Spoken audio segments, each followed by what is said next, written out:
How is everybody doing? And welcome back for another Strength Chat episode. Today, I've got a very special guest for you all. Today, I'm joined by a coach with over 3 decades of experience working with athletes across a variety of sports, as well as being the author of 2 books and being published in numerous journals. Today, I'm joined by the one and only Joe Kenn. How are you doing? Great, Steve. Thank you. Appreciate that intro. No worries at all. Thanks a lot for taking the time to jump on. How are you? What's been happening in your world recently? Yeah, I've been doing great. I've been very busy around here in the States. It's what I call clinic season. So all the national conventions are popping up, and as part of my role as the vice president of performance education for dynamic fitness and strength, I attend most of those. Right. So I'm on the road a lot. It's good because I stay relevant in the field now that I'm out of like hands-on coaching with team sports. I was very fortunate to join Brian Shaw's team. If you guys are familiar with World's Strongest Man, and some consider Brian, if he isn't the best, he's tied for first with the big Z and maybe Pujanowski. But I was fortunate. I've known Brian a long time. He actually interned for me when he was an aspiring strength coach about 15 years ago. And we've been in touch, and I was fortunate to jump on his team this year. And you know, obviously everybody wants to win World's Strongest Man, but he came in 4th, just missed the podium. But at 40 years old, it was pretty impressive to see what he did. And as you guys know, if you follow it, the top 4 place winners are all World's Strongest Man champions. So it's not like the people who beat him were somebody, you know, that he probably, you know, he's upset. Don't get me wrong, but when you look at it from my perspective as a coach, you know, you want to help your athletes achieve their goals. And we didn't get that done. But then from the perspective of the amount of work, the things behind the scenes that I know was going on that it's not my story to tell, but for him to place where he did, and the 3 people above him happened to be former champions, I think he showed himself that he's still a major threat. And as we all know, I mean, that though the one thing I've learned about strongman is if you follow it, it's all event based. If the events go some way versus another person's way, I mean, like, you know, I mean, Novikov has 38 out of 40 total points after 4 events and winds up tied for second, but comes in 3rd because he came in last in the stones. So, you know, but after 4 events, he's the runaway winner. Yeah. You know, so it's event based, and it's again, I can say certain things. You know, the World's Strongest Man has always been a little bit more athletic than some of the That's why they created the Arnold, because the Arnold was more statically based. So you're going to see a little bit of a strongman with athleticism, and a lot of that time comes with the fluctuations of how do you train for heavy events, or do you train for medleys and loading with light vents where you got to be more conditioned and more conducive to, and nothing against anybody, but as we all know, if the weights are lighter, we all could join. Yeah, definitely. I didn't actually manage to watch any of the World's Strongest Man, but I think that's a really good point of, you know, all the podium finishers were previous, you know, World's Strongest Men, and to be challenging and pushing towards that, you know, the standard is high. So to still be in and around that, I was actually lucky enough to this was way before COVID, and I was lucky enough to host Brian Shaw at a seminar in Leeds, which was brilliant. I think the knowledge and the attention to detail as an athlete that he has is you've got to respect that the amount of dedication that he puts into it. His meticulousness has really, I think, also it's rubbed off on a lot of these competitors. I mean, he brought a lot of things to strongman that other athletes weren't doing, like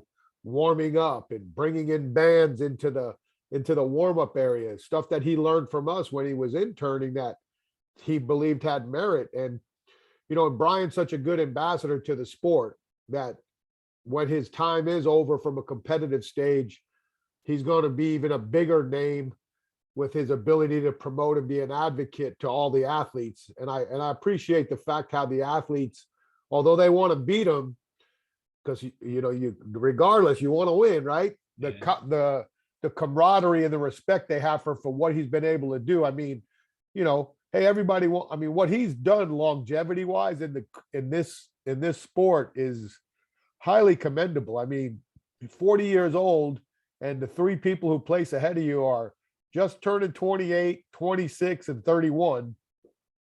And the guys behind you are younger. I think the only one in the finals who was over 35 was Luke Stoltman.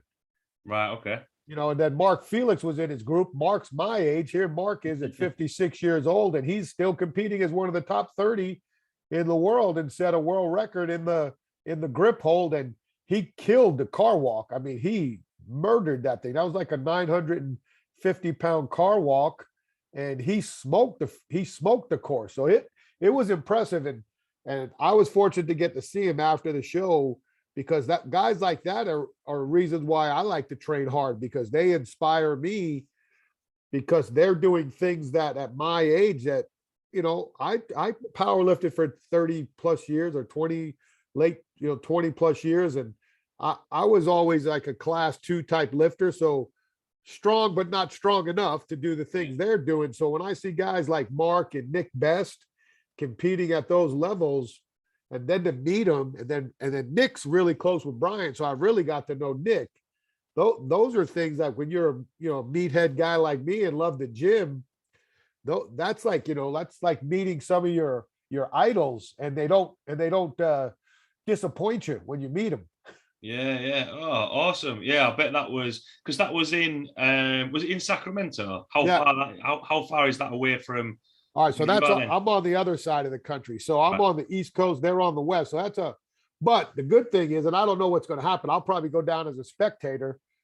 Next year it's in Myrtle Beach. So Myrtle Beach is very close to where I am now, but I have a vacation home on the coast that's only 40 minutes away. So I might be just shacking up there and driving back and forth. So we'll see where the future takes me. But again, I've been very fortunate that when my time with institutional and team coaching was over, that I landed with a great company that allows me to continue to do things that help keep me relevant in the field, which also helps the company by me being able to keep my name at a point where when I walk into schools, there's some recognition, and I go in and shop talk, and if we start to talk about room design and equipment, that's a bonus. But fortunately for me, it's been very good. I've had a very good ride, because a lot of people have put me in this position, and the thanks could go on for as longer. You don't have enough time for the amount of people to thank, starting with all the athletes first, right? And then the staff and the family, obviously. So yeah, I've been fortunate that I've been in a lot of good positions. I like to think I put myself in there, and then I was smart enough to surround myself with the right staff and the right people to help me continue to grow. And then I've been very, very fortunate that the relationships and the belief that the athletes have had in us is really the real reason why I'm on with you today. Without them, I mean, it's we're just another guy on the internet trying to make YouTube videos. Yeah, definitely. So obviously, I've done a brief introduction there, but your time as coaching, how you got involved in coaching your own training as well. I think that's just the tip of the iceberg that we've kind of touched on there, and what I've done as an introduction. But for anyone listening who might not know your background, how you got involved in training, in coaching, and get to the position that you're in now, just want to give a little bit of a background to yourself. Sure. So I came from a middle class, lower middle class family. My mom and dad were hard workers. My dad had 3 jobs, and my mom worked 6 or 7 days a week as a hairdresser. And it was my sister, me, my mom, my dad, and my sister. And my dad was a very popular athlete when he came up in the same town that I lived in, a very good football player. And as I was coming up, I was always, I don't want to say I was groomed, because my dad did a really good job of not pushing my dad was very supportive. Like Yeah. he was everywhere. And his job, the way his jobs kind of worked, it just worked. He was a sanitation worker, so he worked in the mornings. But then his second job, he drove the school bus for the junior high and the high school. Right. So he was able to come through. He was able to be at all my practices. And then he was a bouncer at night. So he worked the night shifts on the weekends.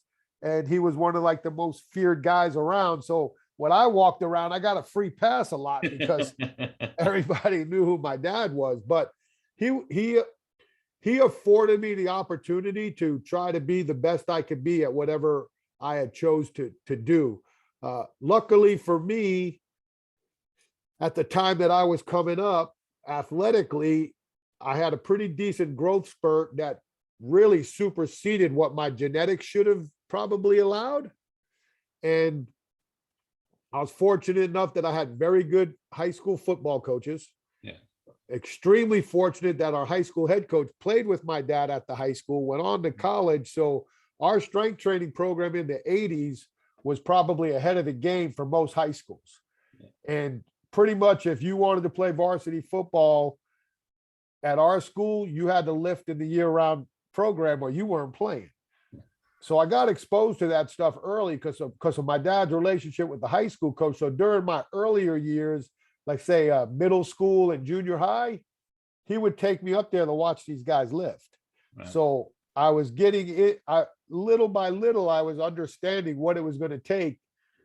And nothing against where I grew up, but I knew when I figured out that, hey man, football might be able to get me out of here, I wanted out. Like, yeah.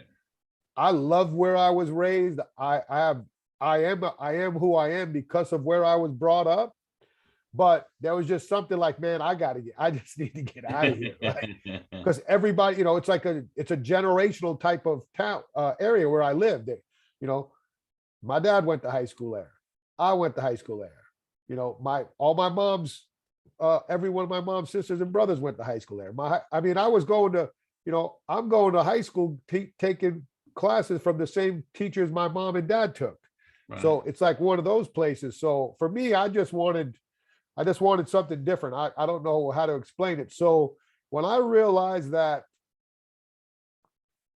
I may be good enough to land an academic or really an athletic scholarship, they call you student athletes, but I wasn't getting anything academically. It was going to be 100% athletics. Yeah. And started to get recruited. Obviously, the drive was, okay, if I don't get a scholarship, I'm not going to college. So you got to go all in. And I did. And I invested the time in the weight room. I invested the time in getting prepared to be the best I could be on the football field. And again, like I said, I was extremely fortunate that my head coach, Rich Mallow, and my line coach, Mike Stamilli, were so ahead of the game technically that I was so much better than my athleticism allowed me to be because of that. And I was exposed to the weight room. Yeah. I'm not I wouldn't call, like everybody uses, and that's why strongmen impress me a lot too, because they're really farm boy strong. Like picking up weights, I call that like mechanically strong. You've developed strength, but farm boy strength, you have that and you can pick up weights. That's why you're world's strongest man. And the rest of us are watching. So I invested a tremendous amount of time in it, and I never saw it as work. Like I love it. Like I still love it. I'm doing something in the gym 6 days a week, and it took me 55 years to realize it's okay if I don't go in 1 day a week. So like for the first time, I wake up on Sunday and I'm like, Sunday, I just call it my absolutely nothing day. Like if you saw some of my like heart rate things, it's like I don't do anything on Sunday but sit on my no walks, no nothing. If I go out with my wife somewhere, great. But and again, you just learn different things about yourself and about like, hey, you don't have to prove something every single day that you're out working somebody. I mean, how long does that? After a while, that stuff gets kind of outplayed too. Yeah. So I got very fortunate. I got to choose where I got to choose where I wanted to go to school. So I wasn't limited from that standpoint. I had multiple scholarship offers, chose Wake Forest University for a lot of reasons. and it wound up being a great decision in the long run. I accomplished a lot of goals that I wanted. Obviously, playing in the NFL was one, but I had back then a catastrophic injury was an ACL. Yeah. In the early to mid 80s. You had an ACL in those days, and you could write yourself off. Well, I had an ACL and an MCL. Right. So that was even worse. I mean, you're in a cast for 6 to 8 weeks. Now you say cast, they go, what's that? So I was limited after college. My opportunities to play further were limited by medical reject. It just wasn't there. So I kind of knew at 19, midway through, that I kept on hanging around the weight room because I was hurt, and I'm always with my strength coach, and I love the weight room anyway. And it's like, man, if I can get a job like this, why do I want a real job? So my sophomore year, I declared my major as health and sports science. In 1986, I had 3 more years of eligibility left, and I went all in on I'm going to be a strength coach, and took off from there. Joined the NSCA as a student member and started interning for my head strength coach, Joey Bullock, who we are still dear friends to this day. And then I started working my summers there in the weight room, training my teammates, where the football coaches were like, hey man, you're responsible for these guys, and if they don't get it done, it's on you. So I took a leadership role early. So I was coaching before I was actually coaching. So I knew I had the ability to have a rapport with people. But like anything else, like we all know, like we all have these aspirations of what we want to be. Yeah. But until you actually do it, you're rolling the dice. Like when I took my first coaching job, I'm like, man, I'm getting married. I put all my, every stone I had, everything I had, I put in this one bag. I'm going to be a strength coach. Then you walk out to the field and you're like, man, I hope I can coach, because I don't know what I'm going to do after this. And again, fortunately, my background, how I was raised, my ability to communicate with a large different amount of people from all kinds of socioeconomic and ethnicities really came into part. And that's what's good about, one of the things about growing up in a place like New York, it's a melting pot. You're going to be exposed to a lot of different things and a lot of different people. So you learn how to interact, you learn how to move, and you learn how to bob, and you know how to just deal with certain situations a lot different than other people. So I use that to my advantage. And from there, man, it was just a catapult and catastrophic moves and ebbs and flows, get fired, pick up and move, get a job. And I've been very fortunate because I've worked in what I would consider the big 4 settings of coaching: private, high school, college, and pro.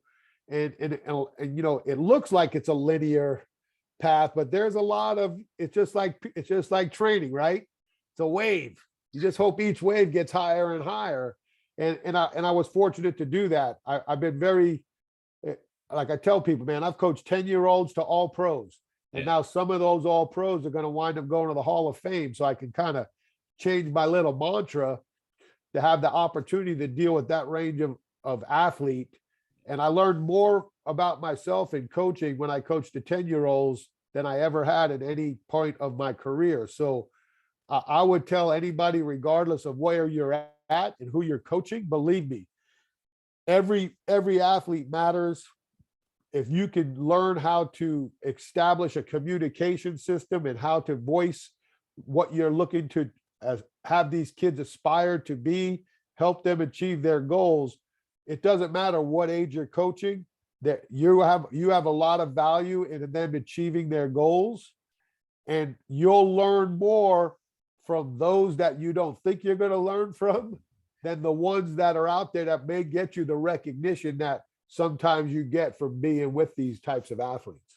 Yeah, definitely. I think that's a really good point, because I know from maybe for a lot of younger coaches listening, or coaches just get involved in the field, it's always that thing of, I want to train the best, whereas actually sometimes it's small tweaks, or they've already got an understanding, whereas actually you've got to be able to coach that person in front of you, especially with the 4 sectors that you've mentioned there, and the experience that you've had.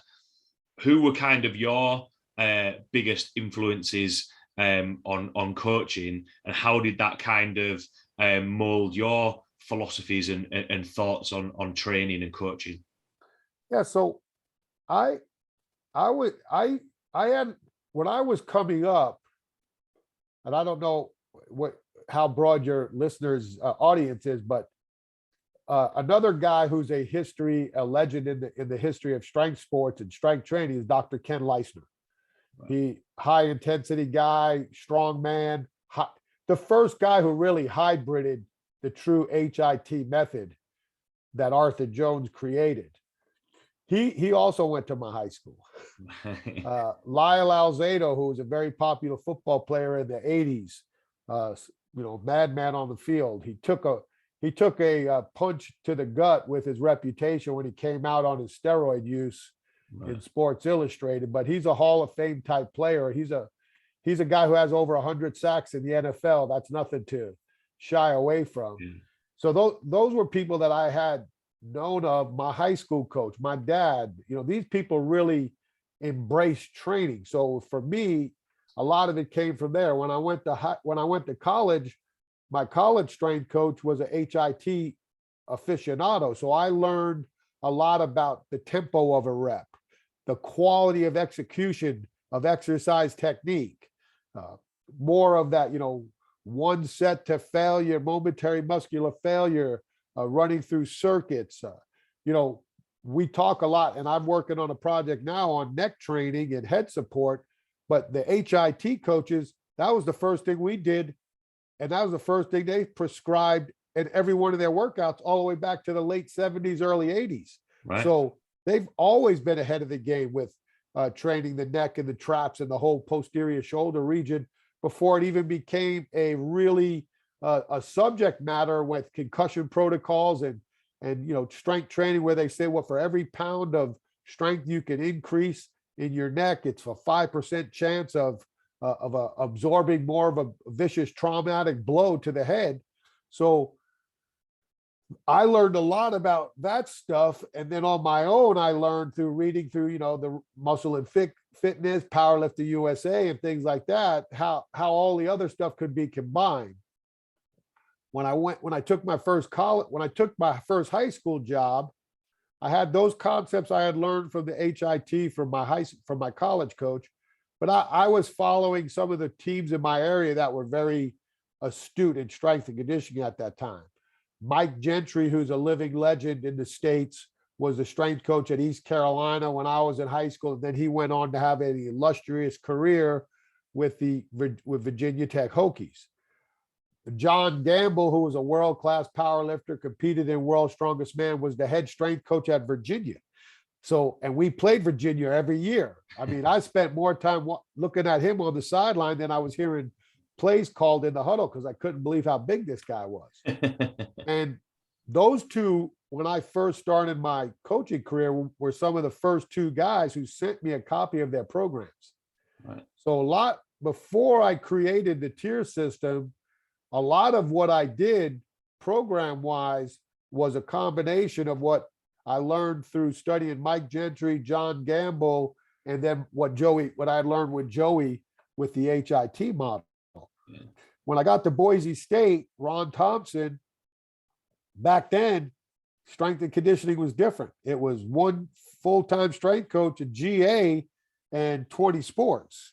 There wasn't, 42 full-time strength coaches, and you're the head strength coach for the men's tennis team because they've got someone else being the head strength coach for the women's tennis team. I mean, back then, man, we did it all. We worked all day long. Yeah. So when I first got there, and again, man, these are the reasons why I am where I am. Coach believed in me enough that he turned over most of the Olympic sports to me and pretty much said, have at it. Like, right.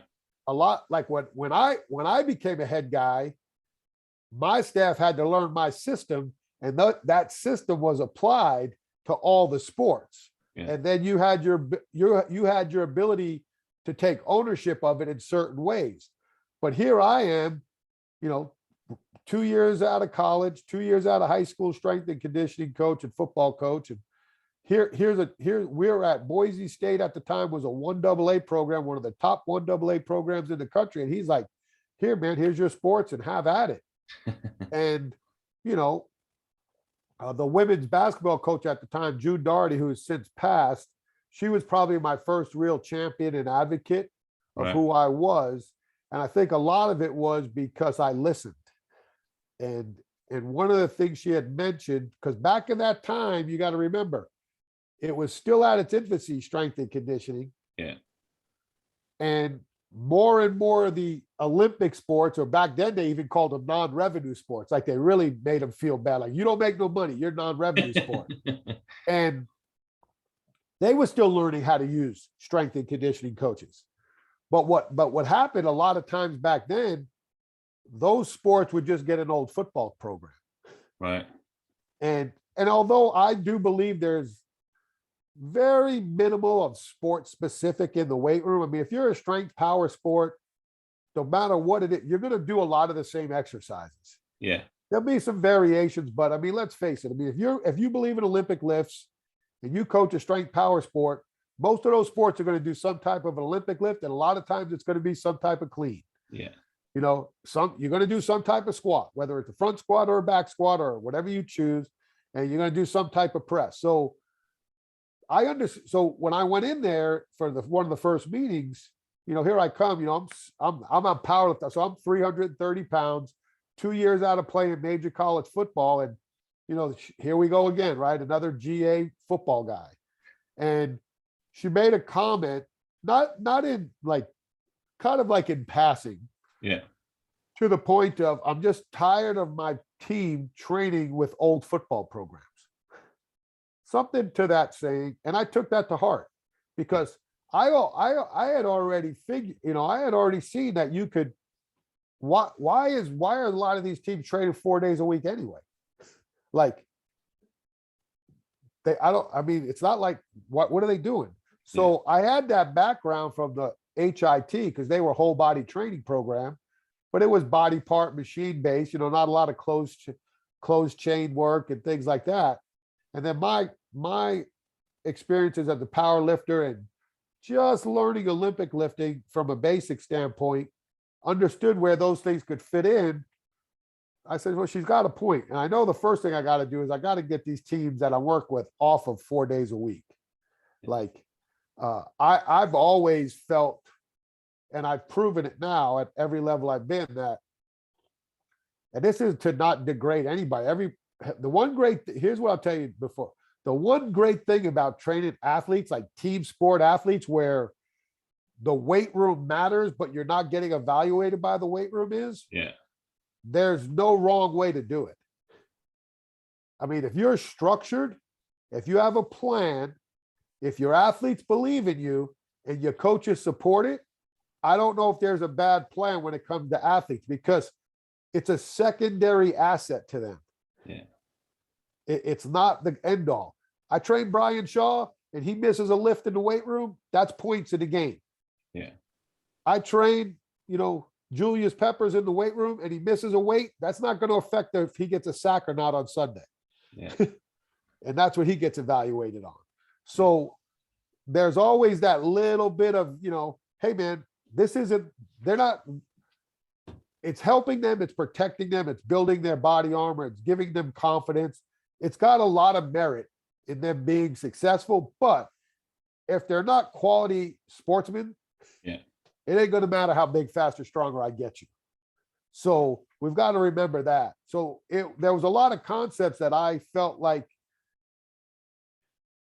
if I mix and match a lot of things, there's something that could be exposed differently to train these athletes. And, you know, Bill Starr had written Bigger, Faster, Stronger, the old 5x5 with the big three, heavy, moderate, light days. And I actually read that book after I created my little rotation and found out that he reaffirmed that my thought process was correct. And I like to tell a lot of people that my program in some ways is like Bill Starr's program on steroids. I mean, because I took that kind of principle, but I manipulated the exercise order and I prioritized heavy, moderate, light. So it wasn't one day heavy, one day moderate, one day light. Heavy, moderate, light came through the whole program every day, which gave you a very ideal and a very compacted, competent success rate for having quality workouts throughout the week, where a lot of times the heavy day was going to beat you up and light was too easy. So that where's the even piece? Well, if it's that moderate session, right? So how do you get where you can prioritize and have a major emphasis and a minor emphasis so it all evens out, that every day they walk in, you're getting some type of quality. So that's how the thought process all went. And to be honest with you, I didn't do it to be known around the world for this system. That I did it because my job was to better my athletes. Yeah. So it just took off and ran. And the good thing about the Boise State deal was I was there for 8 years. So I got to see this thing from the beginning to a point where, okay, every sport here does this program. Yeah. We've had a lot of team success. We've reduced injury back, which I call protection plans. Yeah. Kids got better athletically.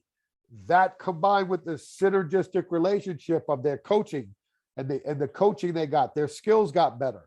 So we won a lot of like all sports trophies, a lot of conference championships all throughout. And I'd like to think that we had a little small part of that. And I always built that as the foundation of what I wanted to be as a head strength coach of an entire university. We're going to build this umbrella approach. All the coaches are going to be a team. Here's your sports. Develop these programs based off these rules, but here's where you can have your own ownership and own the program. And let's see what happens. So after 8 years, I do 2 years at Utah. We see similar success very quickly. And then I go to Arizona State, and that's where things exploded because I had another 7-year run. Right. But now I had more full-time staff. We were one of the first groups to start a curriculum-based internship program. We had more money. And let's face it, we had better athletes. Yeah. And that's where the whole building champions and showing what a uniformed program could do at a high level. By the time we left, we only had 17 sports, and we were placing in the top 10 in the Directors Cup, which is all sports trophies against teams that had 30 and 40 sports. Right. So we were doing some really cool stuff. Our track team won 3 national titles. And except for the throwers, who they used our book, but our throw coach did a lot of the work, the entire team was on the tier system. And so we people see me as a football guy, but they don't understand. I got my feet wet in college with women's sports, the women's basketball, women's volleyball, and women's gymnastics. Those were my advocates. Yeah. June Daugherty, Darlene Bailey, Sam Sammeyer, and then Tina Bird, who's still the gymnastics coach. She was an assistant when I was there. She's still a gymnastics coach at Boise State. One of my former tennis players who was one of the best guys we had at Boise. He's the men's tennis coach at Boise State. So those are the people of why I'm here. My name as I got older may have been tied more with football and tier system, but the tier system is an athletic-based strength training program. Has nothing to do with football. And I was fortunate that I proved that you could train that way with a football team. Because what people got to remember too is when you study different, especially in the States, if you study the different generations or the different decades, when I went to this 3-day approach, people thought I went to all machines, because back then 3 days a week meant high intensity all machines, and 4-day a week was free weights. But let's circle all the way back. It used to be 3 days a week with free weights too. And then the 4-day a week plan kind of got involved in colleges because a lot more of the strength coaches who were getting hired were coming from powerlifting. And then when the Olympic guys came in, they would just put the Olympic lifts first because, you're supposed to train fast first, but athletics are different. So I have a little different philosophy on that. but that's how then the Olympic guys came in. And even when the Olympic guys came in, they made their adaptation. So the tier system is just a conglomeration of all these disciplines. And as more disciplines grow and there's more conducive ways to do variance in conditioning and the metabolic demands, that's where some of these ancillary type sports and some of their principles of like, what can strongman do for athletes? What is some of the CrossFit, whether you believe in some of that stuff or not, there's some principles that CrossFit that can carry over from a conditioning standpoint when you're training athletes. So you have to be very open-minded, but I'd also say you have to be what I would consider, you have to be on the peripheral.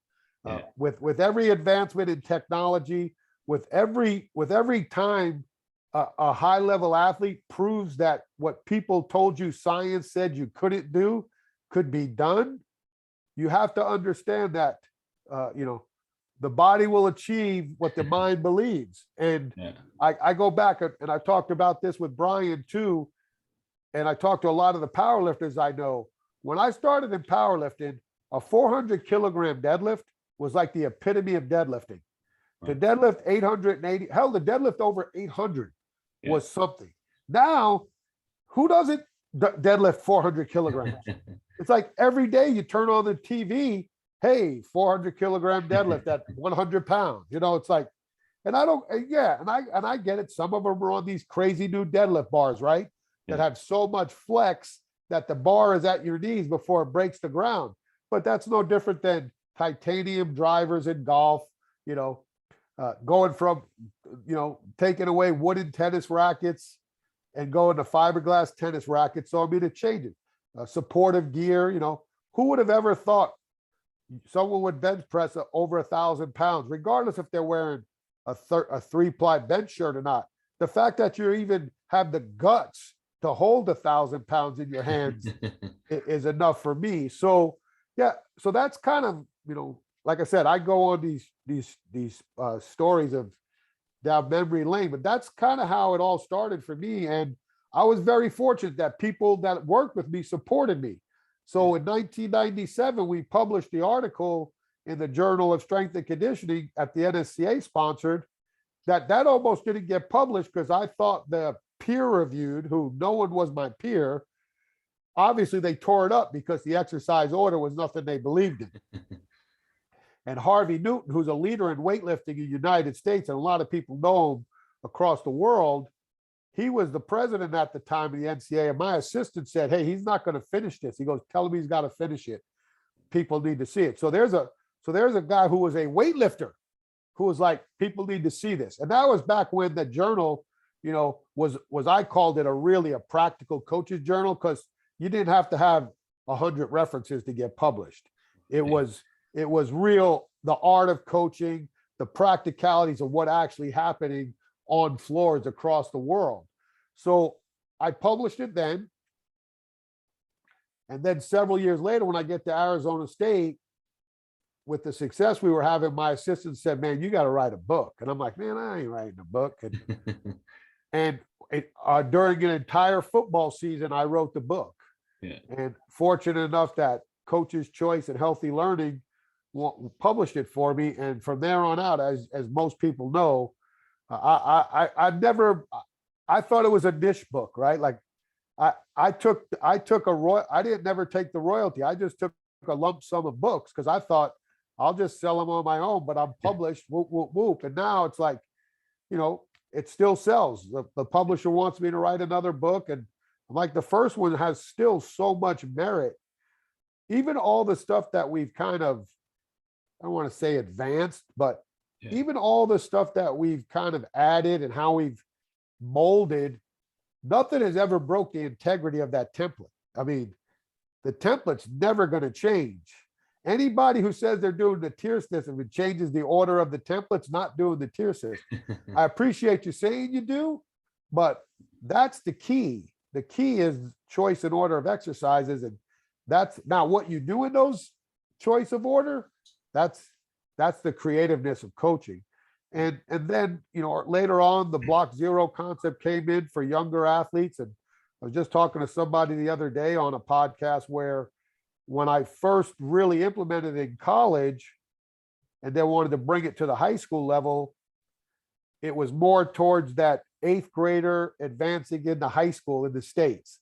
So second semester of your eighth grade year, we start to we teaching you the body weights and the movement pattern so that when you roll into high school, you're not scared. Yeah. Well, now the high school strength and conditioning in the States has really, really grown. There's very, very good coaches now coaching high school. Guys are leaving college jobs to coach high school jobs. Right. So now it's like this block zero type of concept. Now it's more towards like a middle school, sixth grade through eighth grade, or even earlier. So that's cool that, you know, when you're sitting here and you're saying, hey, two of the biggest things that are going on in training today are terminology and programming that you brought to the forefront. And again, I didn't do it for any other reasons to help the people that I worked with. Block zero came out for a lot of reasons, but a lot of it was I was going to make sure my sons, when they went to high school, weren't going to get hurt by a coach who didn't know what he was doing. So a lot of it was to protect my own family, one, and it just morphed and it morphed and it morphed and it morphed. And I'm appreciative of that. Like I always tell people, you know, Boyd Epley is a pioneer in college strength and conditioning. Mark Verstegen is a pioneer in the States in private sector strength and conditioning. There were people before those guys, but their vision was so global that they created something that may have never been created because of the way they thought. So you have to respect that, right? Whether or not you believe in what they do, that's irrelevant. The respect is different than believing or liking somebody. Yeah. Respect is being able to have an open mind and say, look what these people did for you. Yeah. I mean, when I came up, if you were in the private sector, you were a personal trainer. I'm not hiring you. Mark Verstegen and the people that he watched before him in the private sector developed such a big opportunity for growth in coaching that if I get a resume from somebody from Athletes Performance, which is now Exos, I've got to look at that, you know, because that's performance coaching. That's why I don't like, there's a separation in the private sector between a personal trainer and a performance coach. I think we have to, there's a lot of things I can go on about that, about terminology and name recognition, but that's one of the points where I have to remind people, like, and the kids and their families, like, oh, that's my trainer. No, that's your coach. Yeah. That's your performance coach. Yeah. It just happens to be in the private sector. Now, if he's training you and you're doing general pop stuff, then you can call him all you want. He's your personal trainer. But if he's taking your son and or your daughter and he's trying to make him a better athlete, he's your performance coach. Yeah, definitely. I think there was quite a lot of things, you know, touched on there. And I think it was, you know, we spoke a lot about the program and the systems that we put in place, and especially having the impact on, you know, the variety of sports that you've worked with and the success that you've had from there. In terms of the one thing that I picked up on in terms of when you very first started coaching was listening and identifying, you know, what's the need there of that sport and listening to the coaches. Do you think sort of, well, it's kind of a two-part of this one. Do you think sometimes that's where coaches sometimes get it wrong and kind of put on their own influence rather than potentially listening to what the athletes or the coaches need if they're not having success, if the athletes are getting injured? And then in terms of the principles of your coaching and adapting that program when needed, what sort of your process of changing that around when it's needed? So kind of two things there, if that makes sense. The hardest thing, right, is you have to remember as a strength coach, and again, people kind of, you know, you could get into debates about this. I mean, you can call me the king of the weight room, but when I walk into the women's tennis coach's office, I'm one of her assistants. Now, I'd like to think I'm the top assistant because I'm working with the entire team and you've afforded me things, but I mean, you're part of her staff. Yeah. So I think in some ways you have to be respectful of that first and foremost, knowing that, okay, this is her team. It's her clientele. You have to be at least willing to listen. But I think you owe it to yourself to be well versed in what's going on, having a good feel. And a lot of that is building the trust and camaraderie where I tell you, you got to be at practice. Like you got to watch practice. Like you can't just think that they're going to show up in a weight room every day and you're sitting in, hey, let's go lift weights. But yet you've not invested in them. Investing in them is going to practice, seeing what the other side is, because that can determine a lot about what you said about the other part of the question. How are you going to build a program? You're going to build a program differently if you know your team lifts after practice the entire year rather than before practice. It's a different program. Just like when you're in training camp for football, for us, we lifted after practice. I spent most of practice watching the team, and I'd go up, and that's why during training camp, everything was written on a grease board. So I'd watch practice, and after practice, I'd walk up and change the grease board. And some guys got changed more than others. And so you have to be astute, and that's a lot. And that's, remember, I spent most of my career before technology and GPS. So you were doing a lot of stuff manually, like just tracking and, now, like when I got to the NFL, there still wasn't GPS for my first 5 years for most teams. If anybody was using them, I didn't know that. Right. But like we were already, during our workouts, we were measuring the heat every day. Like what's the temperature? Is it overcast, sunny? What's the humidity? Because we wanted to know if there was an injury factor. What happened? Why was this guy? Then you got, so there's a whole bunch of things that fall into place when you're building out these plans and you're trying to choose what's best options. That's why I think that a quality director, when he's mentoring his staff or her staff, is doing their due diligence and not just teaching them the principles of our program, but teaching as many principles as they know of, so that the athlete, the coach understands the different variables that can be utilized during certain points of the year. Just like a lot of my former staff members utilize the tier system, some more than others. But I always wanted them to know that I'm not looking to create a robot when you leave. I'm trying to give you everything I can so you can make your own decisions, so that when you run your own program, in your heart of hearts, this is your program. It's not a copycat like, hey, I'm going to go buy the book of methods from Westside and implement the Westside book.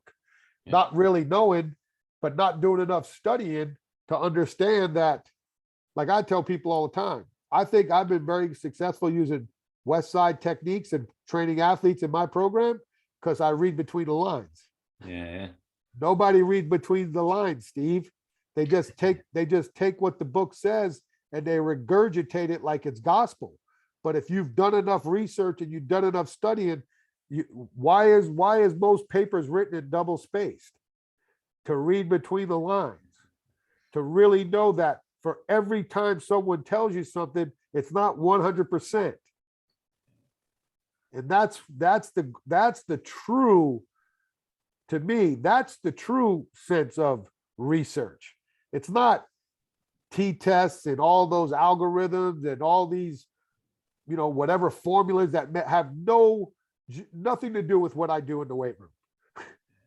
What has to do in the weight room is dynamic effort method, and how does that function the way I need to use it versus the way it was introduced to the world in the United States, most importantly, through Louis Simmons, and then him introducing us to the books of Zatsiorsky, Verkhoshansky that no one was ever talking about here. Yeah. So there's a whole different game of approach, right? So that's where I think a lot of the behind the scenes stuff comes into play when you have to make those decisions. And then it's the older the athlete gets in training age with your program, and the more you've seen them committed, the better feedback you'll get. And you can trust them to give you the feedback because you've watched them come through the program. They'll know what works. Yeah. They'll be like, Coach, you remember when we did this my freshman year? We don't do it anymore. You need to bring that back in. They're not telling you that because they liked it. They want to win. Yeah, definitely. Because like I said, most of the kids who train with weights in team sports settings are doing it because they have to. Not a whole lot of them want to. You know what I'm saying? I always go back to the deal with Dave Tate. The story Dave told me was they're training over at Westside. The training session's over, and Dave says something to Louis because Louis would always be, why can't these guys get stronger? Why can't these?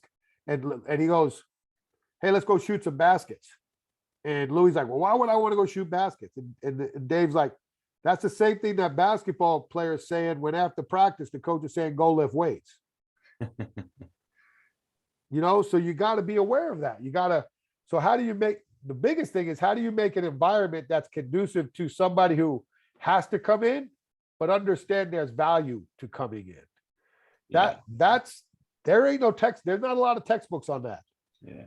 I think that's because a couple of things that you mentioned there in terms of the environment, in terms of like what you mentioned there, feel as though how it can benefit them.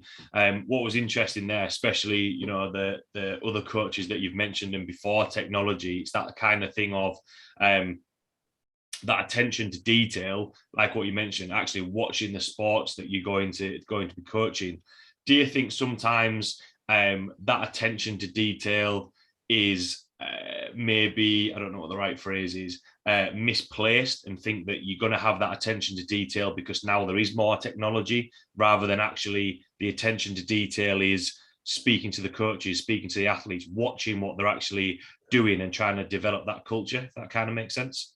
No, that's a good question. I would tell you that technology can confirm, reaffirm, or alarm you based off what you're doing. Right. I think the one thing I saw technology do for me was confirm a lot of what my eyes saw for so many years, but it also cleaned up a lot of things that were misnomers in college athletics or in athletics in general. I mean, if you're coaching a team, I'm sure you've heard it sometime during your career where the sport coach says, we've got to run every rep as fast as possible. You got to run every rep full speed. Well, guess what we learned with GPS?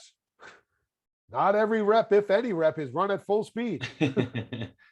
You know what I'm saying? So where people who believed in tempo running or that low intensity, high intensity running model that Charlie Francis and his cronies and his people that believe in his philosophies preach.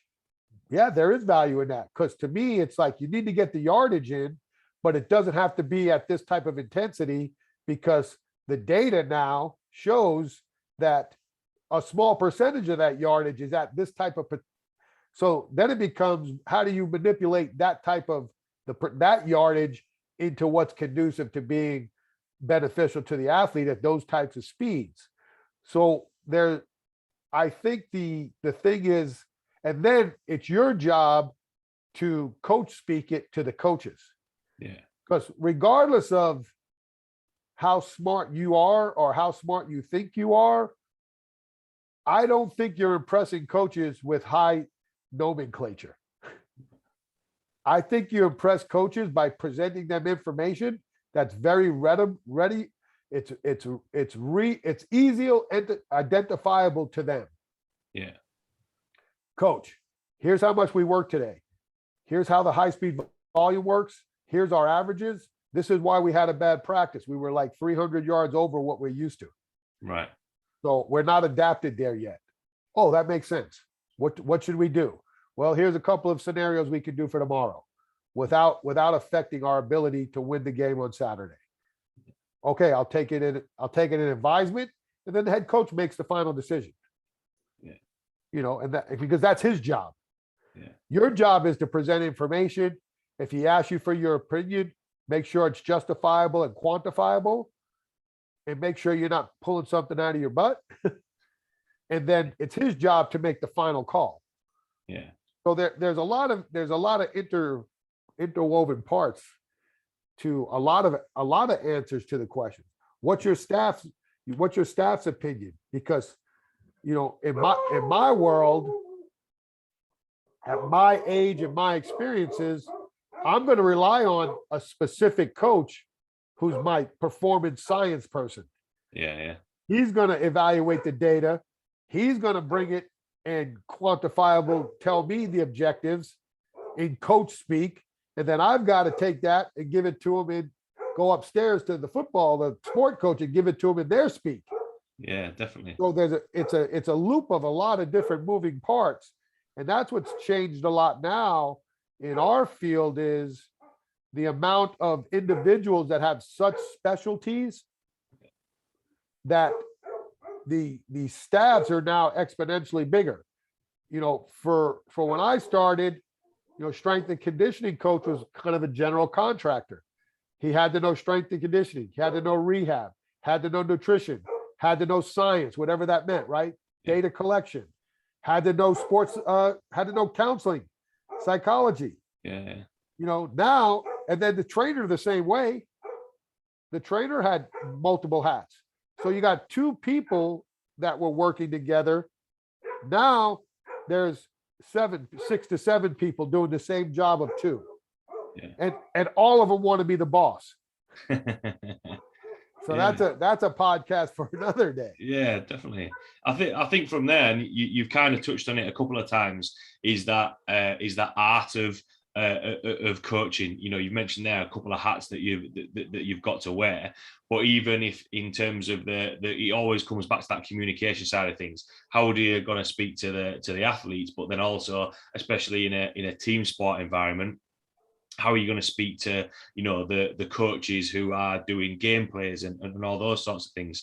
Because obviously, we spoke at the start of this chat about your time working with Brian Shaw and the individual side of sports. How does that differ in terms of the communication, the attention to detail with an individual athlete such as Brian Shaw, and the experience and knowledge working with an athlete like that? So there's a lot of things that go into that. We were just talking about this a little last night. Yeah. When you're dealing with, most of the times, if you're dealing with team sports, and I'm sure over there, same thing, you're dealing with organizations. Yeah.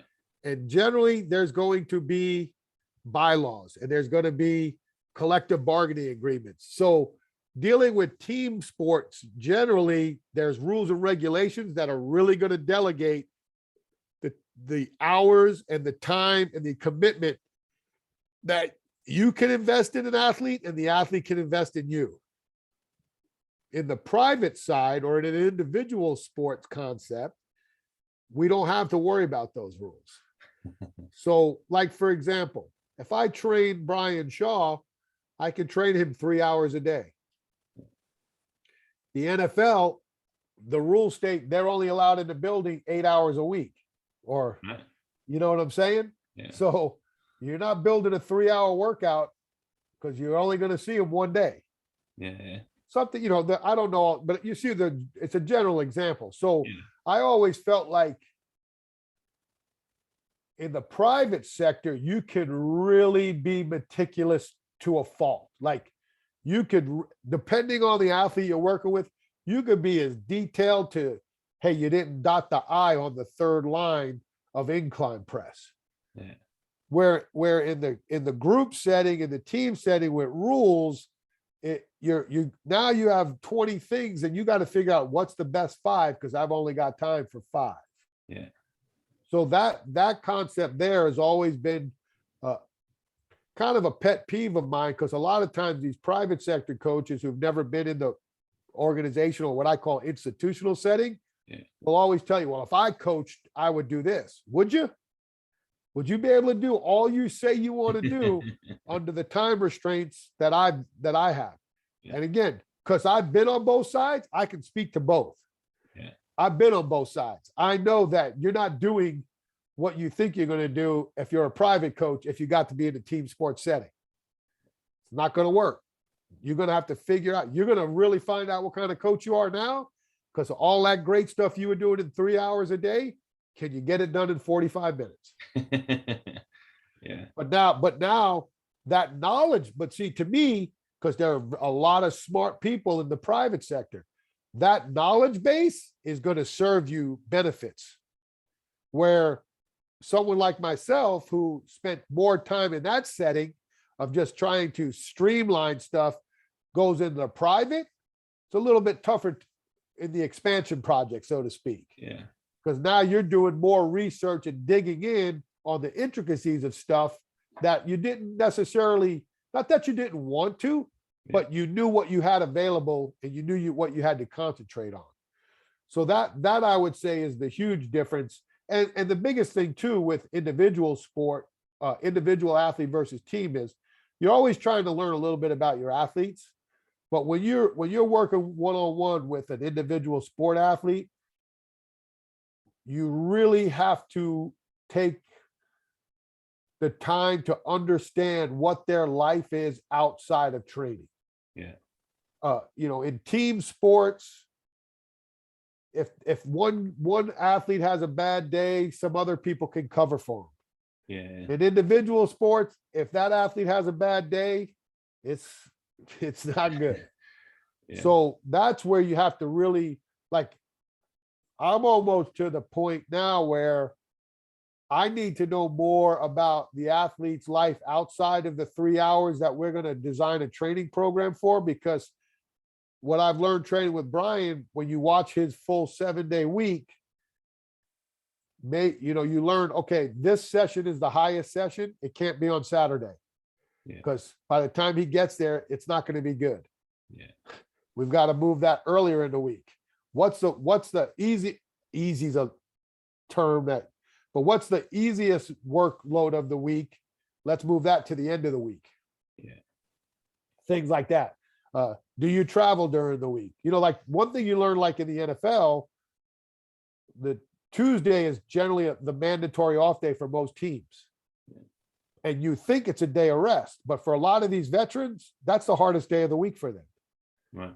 They're taking their kids to school. Oh, they may have to read a book to their kids' class. Then they're trying to do everything they're supposed to do as a dad in 7 days in 1 day.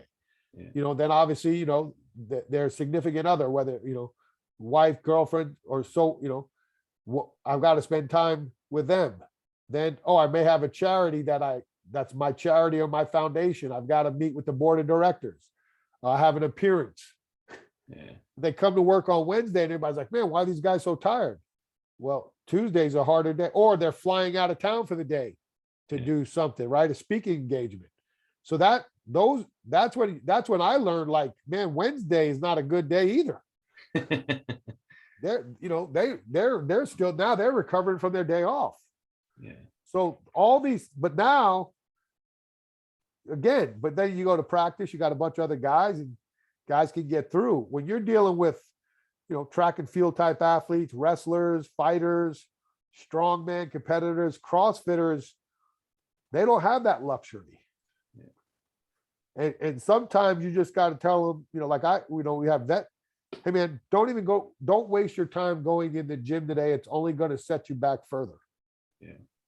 That to me is why you see a lot of times in individual sports that coaches and athletes who have a long-term relationship, it's more than coach athlete, because they are so ingrained in the entire life cycle of each other that it becomes like, family unit. Like they know more about each other than they do their own families sometimes. So that to me has been my biggest learning, is that in the true individual athletes, is can we build a periodized life model? The 7-day microcycle is not just on how many days we training and what's the emphasis of the day. It's okay, can we figure out what's the best plan that, and it's hard. Like, I'm still learning, like, hey man, on days you train, you can't do business. But I don't know if is that logical? Is that feasible for someone to do? I don't know. Yeah. We're learning. Like, it's a learning process. I'll continue to learn that as I continue to build this private coaching and the things like that I'm looking to do in the future, where with elite athletes, to figure out what's the best concepts for them to do very well, and to understand the repercussions of, hey man, if life's not going well, you just take the day off. Yeah. Do you think because again, it comes back to that one key thing that you said there, that client athlete, relationship, especially with team sport and an individual, in terms of team sport, someone can pick up that slack. Individual sport, it's a little bit harder. Do you think in terms of, from being in and amongst the coaching side of things, but then also from the outside looking in as well, that it's kind of gone from communications being a big part, technology comes in a lot more dependent on that. But do you think now, that communication side of things, taking things into account outside of the gym, is at the forefront of coaching? Or do you think that's always been sort of the underlying key to success, if you like? I would tell you, with the amount of, I think it's always kind of been there, but now, as we talk about with health and wellness, mental health of the athlete becoming another thing that's catastrophically rising. You're seeing more sports psychologists being hired by teams, more clinicians, that those types of conversations with the coach and the athlete need to be more involved. But again, knowing now in your role, like, how many times has an athlete come in and spoke to me in my office where I wasn't really qualified to be that person? Yeah. So, but the athlete trusts you. Like, and nowadays, the way it's built is, if an athlete comes to me and has these types of issues, they're coming to me because they trust me. But I also know that, okay, this is a little bit out of my realm. How do I get this athlete to go see the sports psychologist? Yeah. Right. And then not break their trust, not go to the sports psychologist and say, hey man, I just spoke to Steve. We need to figure out how to get him to you without breaking this chain of trust. Yeah. Because that's part of the problem. Athletes and trust, right? You want to trust your coach, but your coach can cut you. You want to trust the GM, but he's going to nickel and dime you when his contract comes, because his job is to get the best deal for the owner. Yeah. You know what I'm saying? So when they're coming to you because they believe that they can talk to you, and it's like confidentiality, right? Like patient-client privilege. Yeah. But there are times, like I heard somewhere just recently, I don't know what state it was, that some of the things that we did back in the day as strength coaches from a nutrition standpoint would be called illegal now. Right. Like if we gave nutrition concepts or nutrition consults, because we're not registered dietitians or licensed dietitians, that could be considered against the law. Right. So, all those times you're telling them, hey, coach, how do I gain weight? Gallon of milk, peanut butter and jelly sandwich. People could say, well, you prescribed this to my son. Yeah. And then the guy's, lactose intolerant, and he's been drinking whole milk for a year and want to know why his digestive tract screwed up. Yeah. Well, because you listen to somebody who wasn't qualified. So a lot of that stuff's changed, right? And is it changed for the better? I would say so, because I wasn't an expert in nutrition. Yeah. I loved when we hired a nutritionist. They were part of the team, and they had very much, our nutritionist at the Panthers, she was the best. Jennifer was the best. And she had value, and the kids know it. Yeah. And took the stress off me. I could just be the weight coach. Yeah. Yeah. So definitely. it's hard to be an expert in a lot of things. Yeah. And like I said, the general contractor concept sounds cool, right? Because you know a little bit of everything. But what are you great at? Yeah. Yeah, I think that's a really good point, and it kind of comes full circle in terms of you finished it there in terms of trust with the athlete. So from the first coaching role that you had, trying to build trust in and probably buying into the programs that you're actually doing, developing that culture, and especially when I mentioned sort of if that's been an underlying sort of value in terms of the art of coaching and communication. I think the fact that there are nutritionists, psychologists, and everything being a lot more collaborative, rather than, you know, like what you said there, having a nutritionist. It takes the pressure off there, so you can focus more on the training side of things and make sure that, you know, they get buying into the gym, buying from the nutrition side of things. Quite a lot of topics and tangents thrown in there, from, you know, individual to team sports as well. The last question that I like to ask, from everything that we've you know, chatted about there, either from an athlete's point of view or a coach's point of view, what would be your take-home points or words and wisdom from what we've chatted about there? It's I would say that one of the things that I like to say, and again, this is an evolution. Let me proceed it by saying a lot of things that I tell you today is because of mistakes that I've made in my approach, or what I thought was the chase, so to speak. Yeah. But I would tell you this: your ultimate goal is for you to fulfill your athlete's dreams, not for them to fulfill yours. If you invest in trying your best, in trying to figure out, or working hard to develop your specific role and how this athlete can be the best that they can be, I promise you, if they achieve their goals, you'll probably get yours. I mean, I think you have to rely. As my arrogance got down and I really started to think about what we are a shadow position. We're not a limelight position. We're part of a bigger group of people that support this athlete's success. Yeah. The athlete should be on the top of every food chain there is. Without the athlete, none of us have jobs. Yeah. So they're the most important person in the schematics of what we do. And that can't be overlooked. So we are a service to them, so to speak. We're not a servant, you know, don't treat us like, but we're here to serve them in a specific role. So there's merit in that. Yeah. Don't create this false, you know, phrases of like, oh, I'm a great coach. There's no such thing as a great coach. Great athletes. Yeah, I think that's a good point. It goes back to, you know, when the very first question I asked in terms of you know, your background, how did you get involved in you know, coaching and training? One of the first things that you said was, you know, our thanks would be endless, but the first thanks would go to the athletes. They're the one that performing, you know, on the field or on the platform or whatever it may be. You know, it's that thing of it's in the background.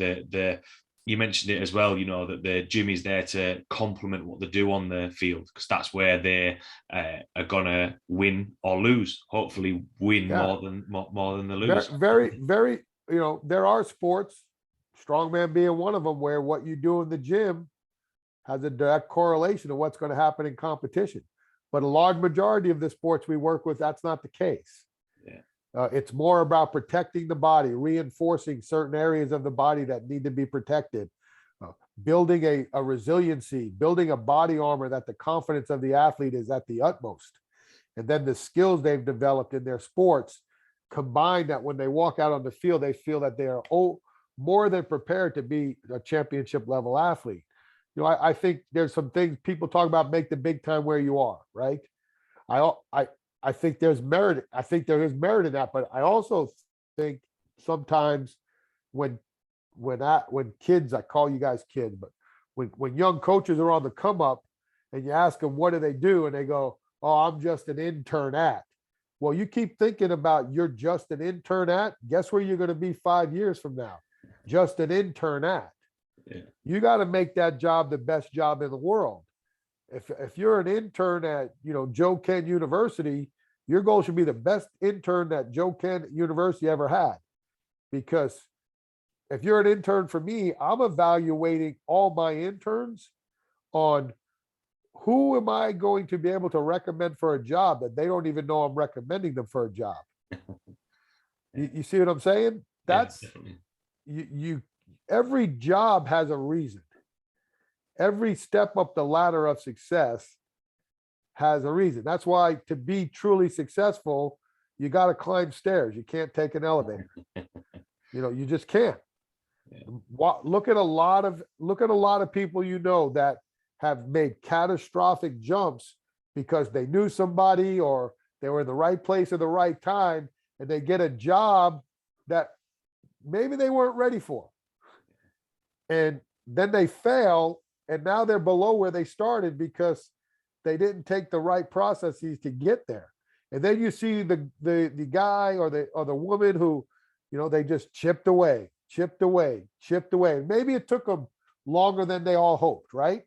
But once they get there, they're sustainable. And that's the goal is, what can you do in your career to have a sustainable career? Because it's not a career if it's not sustainable. Working somewhere for 2 years is not a career. A career is something that you put your life into, and you are fortunate enough to have a tremendous amount of run that you've been able to support a family or support yourself or support your mom and dad or to do the things you always aspired to do without having to worry about where's the next paycheck coming from. Yeah, definitely. I think that's a really good, because it is that thing of there isn't a shortcut. There isn't a shortcut to get there. It does take that work, and like what you say, chipping away. So yeah, I think some really good sort of gold nuggets. It's hard to chip. It's hard because we don't live in that type of. I don't know over how it is over there. I don't spend enough time there. I wish I did, but I know over here, nobody wants to spend the time. Yeah. Like, you see it. Look at the sporting teams, right? Hey, let's get these 4 dudes. Hey, when your contract's up, let's all play together so we can win a championship, and then not win another one because it all fell apart because the guys were too arrogant to sacrifice some of their stuff for the willing of the team. They got their ring, and now it's time for me to go somewhere else. Yeah. Those are things that, again, there's reasons why. I mean, again, I say this, and I say this because I study certain things in sports, but there's a reason why the New England Patriots were successful for so long. But then, even then, right? What happened? The greatest winner of all time, Tom Brady, had enough, right? So what's he do? He goes and implements his beliefs into another team, and they win. But then the team that he leaves, they kind of implode for a couple of years. I mean, you see it in basketball, right? Like, no one talks enough about the fact that the Golden State Warriors and what they've done in 8 years is with their core players. They've not brought in, Durant came in, but they have survived on 3 guys and a coach. And if they didn't have catastrophic injuries for 2 years, who knows what would have happened if the Klay Thompson kid's not hurt for 2 years, if Steph doesn't get hurt for multiple times. And, but you look at Draymond Green, Klay Thompson, Stephen Curry, and Steve Kerr, they win tonight. That's sustainable. That's sustainable success. Yeah. They're not looking to bring. They're not chasing heavy hitters. They are the heavy hitters. Yeah, I think that's the thing you've said there. It's got to be that sustainable. We talk a lot about the coaching side of things. You mentioned there of putting in a system to make sure that our athletes aren't injured. The biggest thing for success is that if you can get those players playing regularly. I think that's the same from a coach's point of view. How can you keep repeatable success, if you like? Thanks a lot, Joe, for taking the time to jump on. Lots of things that we chatted about there. For everyone listening who might have any questions about what we've chatted about today, or want to reach out, see the content that you put out there, or anything from there, where could people find you or reach out to you? Yes, I'll just make it very easy, because this is where I spend most of my time from social media on Instagram. Yeah. So a direct message on Instagram, and if you said you listen to this podcast, I'm not going to say I'm perfect, but for most training stuff, I will answer or get you some type of response. Yeah. And then my website is bighousepower.com. That's where a lot of my stuff is. Where I was just before I got on with you, we're editing now. a mini course that we're going to launch on neck training and head support. I think that it's going to be a really good I think regardless of if it makes $1 million or not, I think it's a very important subject that not enough people have invested in. And I'm not going to lie to you, it's a CEU year for a lot of guys. So hopefully I can get some CEUs out there, and it'll be cool because we've got an ebook that'll be attached, and I'm just going over it. It's going to have 2 hours worth of exercise demonstrations and sample programs on the video. The course is about it's got about an hour and a half of like educational coursework. And then again, the ebook will be a good workbook for coaches. And then the videos of the exercise programs and the sample programs alone from a practical standpoint is, I mean, I know it's my project, would be well worth the investment, because one thing that talking to my team is we'll have the biggest battle won't be when to launch and what will be what we set the sales price with, because I know what it's like to be a poor up and coming coach. Yeah. And I know a lot of coaches have the capability to have budgets, but there's more coaches that their budget is what's in their pocket. Yeah. And I'm always going to be courteous to that, because I was one of those coaches. Yeah. And I know, and I understand the come up is extremely hard. So that's always been a tough point for me as a coach, is setting a price point that's fair for me as the individual who created the content, but making sure it's also fair for the coaches who have to, see, hey man, do I buy food or do I buy this course? Yeah. So there's a lot of cool stuff. And like I said, I spend most of my time on IG and my website. We're getting ready to do a bunch of cool stuff. We're building a team. The one good thing about my kind of brand is I'm the brand. So when people say like, what's your product? I'm the product. I talk, I give out things. I'm an educational resource, and I love to try to help as many people as I can, because I've not really worked a day in my life, and I love being around athletes. And if I think, or you think that I may have something that can help you better your ability to coach your athletes, then I'll do the best I can to get that information out. Awesome. Thanks a lot for that, John. And thanks a lot for taking the time to jump on. Like Yeah, I say, man, I'm glad you reached out. No worries at all. Like I say, thanks a lot for taking the time to jump on. Lots of, really useful information in there. So thanks a lot for taking the time to jump on. Thanks a lot to everyone listening, and I will see you all next week. Thank you very much, Steve.